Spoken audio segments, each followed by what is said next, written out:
Has Apple's lean silicone over AMD and Intel finally come to an end with the new M2 Pro and M2 Max chipsets?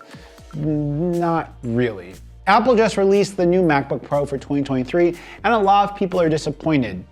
But that just always reminds me of the saying, expectations are the thief of joy.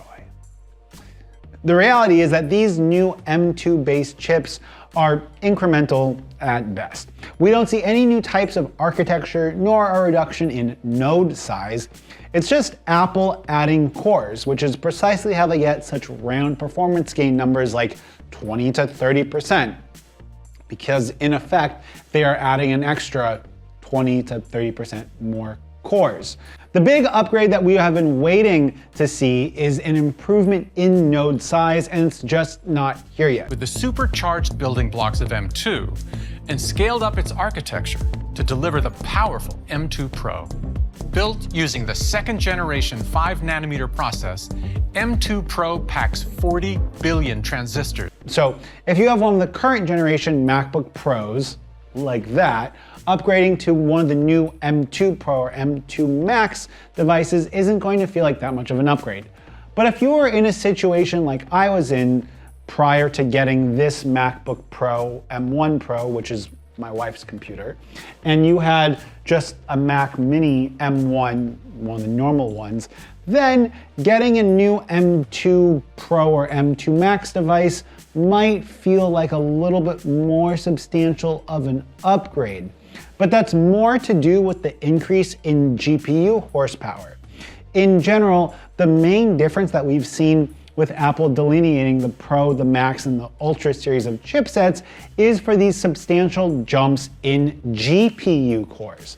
And those differences in GPU cores are reflected in the core count, and they're kind of reflected in real world performance because they kind of just scale on top of each other.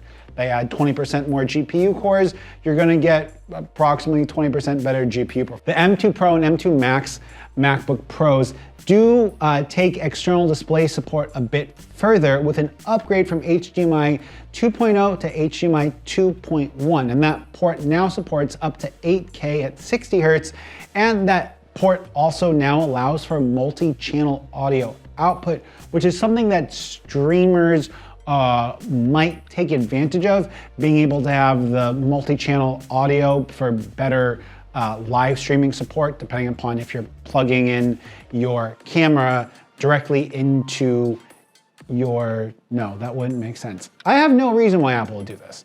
The other upgrades come in the form of Wi-Fi 6E and Bluetooth 5.3, but we still haven't seen Apple add the Face ID to that huge notch, even though we know it's kind of going to be coming. Now, I will likely be getting one of these newer MacBook Pros, as I said before. My current MacBook Pro is technically my wife's, and she will be needing it full time in the near future. I was in an odd position with getting this MacBook Pro because this MacBook Pro slightly used was a better deal than a MacBook Air M2 with 16 gigabytes of RAM, and Apple's pricing and the way it scales is all kind of weird. That said, these new Apple laptops are just as good as the old ones. They're a little bit more powerful, but it's not the breakthrough that a lot of you guys have been waiting for. I will likely get one, so if you want to see a review of that, make sure you're subscribed. Has Apple's lean silicone over AMD and Intel finally come to an end with the new Apple M2 Pro and M2 Max chipsets? Not really. Apple just released the new MacBook Pro for 2023, and a lot of people are disappointed, yet at the same reason, I